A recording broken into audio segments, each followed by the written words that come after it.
وبهذا الصعود فتح الرب خط طريق متواصل بين الأرض والسماء، وقدم ترشيح كل إنسان إلى مجد السماء، وهو عيد نحتفل بتنصيب الرب يسوع ملك الملوك وسيد السادة، وعيد يؤكد لنا فيه الرب حضوره الدائم في الكنيسة ومعها مع أبنائها وبناتها ومؤسساتها، بل يؤكد حضوره مع كل إنسان يبتغي وجه الله في حياته إلى أي دين انتمى أو لون أو عرق أو جنس. ويطيب لي أن أقوم بهذه الزيارة الرعوية اليوم إلى الجيش، وهي زيارة شاءها سيادة راعي الأبرشية المطران موسى الحاج أن تكون شاملة لكل رعايا أبرشيتنا في حيفا والقدس وعمان والأراضي الفلسطينية. إنني معه ومعكم نشكر العناية الإلهية التي مكنتني من القيام بهذه الزيارة مع النائب البطريركي العام المطران بولس الصياح ووفد من الكرسي البطريركي، ولكن نشكر أن عناية الله تجلت لتحقيق هذه الزيارة عبر قداسة البابا فرانسيس الذي بمجيئه لزيارة الأراضي المقدسة احتفاء بمرور 50 سنة على زيارة المكرم البابا بولس السادس ولقائه مع البطريرك المسؤول أثيناغوراس، أراد أن يحيي هذا اليوبيل، فكان لنا مناسبة جميلة أن نأتي مع سائر البطاركة في كنائسنا الشرقية لكي نستقبل قداسة البابا في الأراضي المقدسة التي لنا فيها كل كنائسنا أبرشيات ورعايا ومؤسسات. وإنني أحييكم جميعا وأحيي كل الكنائس المتمثلة بيننا بالآباء الأفاضل والمتمثلة فيكم وبكم، كما أحيي إخواننا المسلمين في هذه الرعية العزيزة ومكوناتها المارونية والروم كاثوليكية ملكية، بل تحية لكم جميعا. إنه عيد عظيم اليوم، عيد صعود الرب إلى السماء، وهو عيد مزدوج بالنسبة إلي وإليكم أعتقد. وقد عبر حضرة كاهن الرعية الذي أشكره من كل القلب أبونا بشار سليمان على الكلمة اللطيفة التي قالها باسمكم الغنية بالعاطفة الروحية والإنسانية، وأعطتنا صورة كاملة متكاملة عن الجيش وتاريخها وثروتها وتراثها. أشكره وأشكركم على إعداد هذه الزيارة الجميلة. أشكركم لأنكم ضحيتم بأعمالكم ومدارسكم لكي تأتوا لهذا العيد. أنا سعيد جدا كبطريرك أن أزور أهلنا وأحبائنا وأولادنا وبناتنا في الأراضي المقدسة، لكنني سعيد أيضا أن الزيارة لا يمكن أن تقتصر على الموارد بل تشمل الجميع، وهذا ما شهدته ورأيته من اليوم الأول. صحيح زيارة مارونية، لكنها زيارة لكل الكنائس، كلهم شاءوها كذلك، وللإخوة المسلمين ولكل العرب هنا إلى أي انتماء كان. لكن أقول أنني سعيد كبطريرك أن أزور، وأنتم تعرفون أن عندما ينتخب البطريرك يسألونه الروح القدس والسينودس اختارك بطريركا على أنطاكيا، أي أبا ورأسا لكنيستنا المارونية، أب ورأس. أن يكون لقب أب من دون رؤية الأبناء حيثما كانوا على وجه الأرض؟ إذا كان البطيارك رأس، هل يمكن أن يقطع الرأس عن الأعضاء؟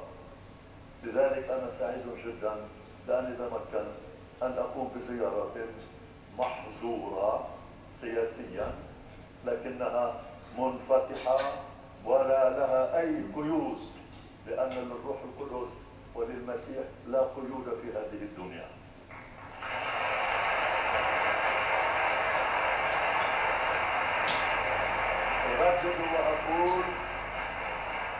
أردد وأقول أتيت كبطيارك أب يفتقد أبنائه أينما كانوا وفي أي حالة كانوا، وكلهم في حالة رائعة لمحبتهم للكنيسة ولله وللبنان. وتعلمت هنا أن أحب لبنان أكثر، لأني رأيت هنا شعبا لبنانيا يحب لبنان أكثر من الجميع. نعم، أنا فرحت كرأس للكنيسة أن ألتقي بأعضائها الموجودين هنا في الأراضي المقدسة. وبالواقع بدأنا الزيارة في رعايانا المتنوعة، فبعد رعايتنا في القدس زرنا يافا والرعايا والموارد التابعين لها في اللد والرمل وتل أبيب. ثم زرنا أمس المنطقة الجريحة، القرى التي تهجرت، كفر برعا والمنصورة وإقرب، وكان عيد عظيم على الركام. الكنيسة باقية، لكن أسفنا أنها ليست باقية في المنصورة والكل مهدم، لكن الكنائس القائمة في كفر برعن وإقرب هي دليل أن أهل هذه القرى سيعودون.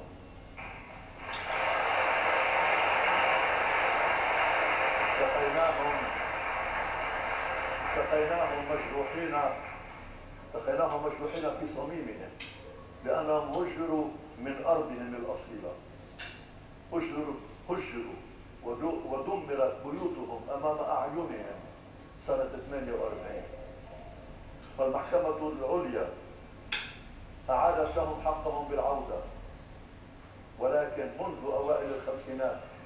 لكن نحن نرجو أن تحترم السلطات المحلية قرارات القضائية في محاكمها، وأن يعود شعبنا ويستعيد كرامته ويبني بيوته ويستعيد كل تراثه وكل تاريخه المكتوب على أرض كفر برعن والمنصورة وإقرب.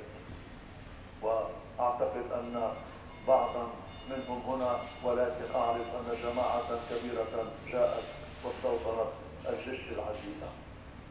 ثم انتقلنا إلى طبرية، وعلى ضفاف طبرية حيث الرب يسوع أظهر كل حب للكنيسة، وحيث بطرس عبر له حبه باسم الجميع على ضفاف طبرية وأمام بيت القديس بطرس، وبالقرب من كنيستي ودير الآباء الفرنسيسكان. التقينا هناك إخوتنا اللبنانيين الذين هجروا من أرضهم قسرا سنة 2000، وهم هنا يحبون لبنان أكثر من أي مقيم هناك.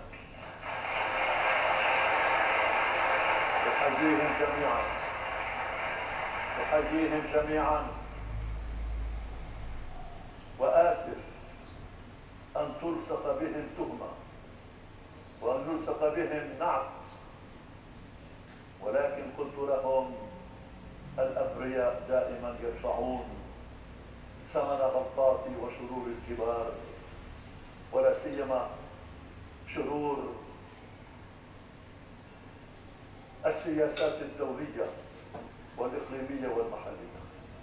لكن الرب يسوع هذا البريء الأول علمنا أن نحمل صليب البراءة عندما نجرح في كراماتنا. واليوم زرنا أيضا عكا والتقينا شعبها المسيحي والمسلم بفرح كبير، ووصلنا إليكم وسنواصل طريقنا إلى رعايا أخرى في هذين اليومين الباقيين. أردت أن أقول هذا لأعرض لكم عن فرحي العظيم لأنني استطعت كأب أن ألتقي أبنائي الروحيين وكل الأحبة هنا، وكرئيس التقيت بأعضاء الجسد الذي أنا رأس عليه بنعمة الروح القدس وسينودوس المقدس. أنا سعيد للغاية.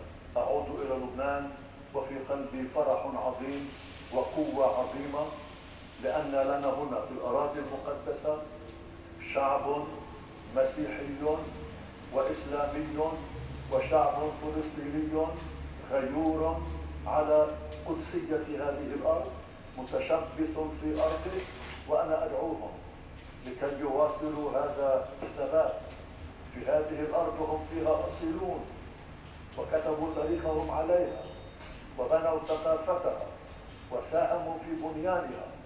نحن نحييكم لأنكم تحرسون قدسية الأراضي المقدسة التي فيها الديانات الموحدة لها فيها تراثها وتاريخها.